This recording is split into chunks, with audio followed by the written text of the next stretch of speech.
Kiri ripoti inge mutegeri wa Nteto Shamero TV ni ati mutongeri wa Mugonga Daktari William Ruto muthenya jana harua akiaria na ithirito akiuga ati thirikari yawe igetana mbere na gukiria na nkuruki Kuigika Kithomo akiariria mantu jegie MBECHA ira chitagirwo chikinenkirwo aritoba university ira chijikeneta help ira ugite ni chambiritwe na kunenkanirwa kana ni chambiririe kunenkanirwa kuma njuma ya kiumia kethiruna na chitete na mbere na kwethirwo chigitonya kiri aritoba. Ruto akwarite jaja kagite na kare akunenkanira chata university ya Riara kiri mambura jaraja kukari ndene ikulu nene rais kiri mushie cha Nairobi.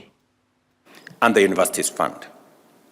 And as I promised last week, HELP released 1.5 billion last Friday, and yesterday an additional 4.5 billion, bringing the total disbursement to 6 billion for students upkeep.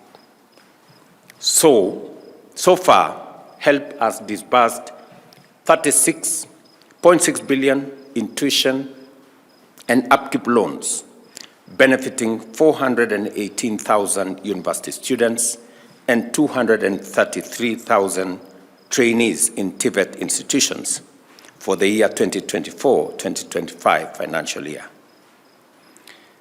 It is important, these numbers are important for us to appreciate where our education and funding is. I have disclosed before that by the end of 2022, our public universities had accumulated debts exceeding 120 billion, with 23 of them struggling and on the verge of bankruptcy. However, through determined collaboration, we have developed and implemented interventions to strengthen university governance, democratize their revenue streams, and implement cost-cutting measures. The competence-based curriculum model equips learners with practical and relevant skills, ensuring they transition seamlessly into well-prepared professionals and entrepreneurs ready to power our economy.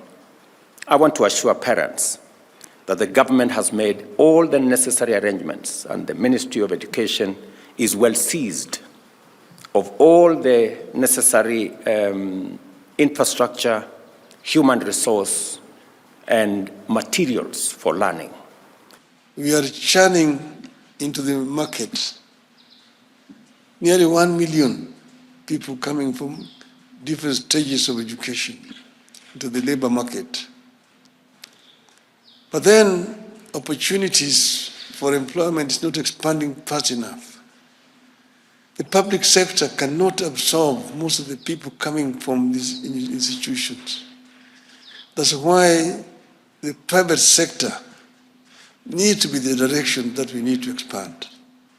The private sector must be expanded so that it can be able to absorb many of our people who are coming from higher institutions of learning. My husband and I feel a deep sense of gratitude, knowing that we have served our country well, and thousands, even millions of Kenyans have been impacted by the Riara group. In this regard, please accept our heartfelt and sincere gratitude. Your Excellency, sir, for accepting to award a charter to Riara University.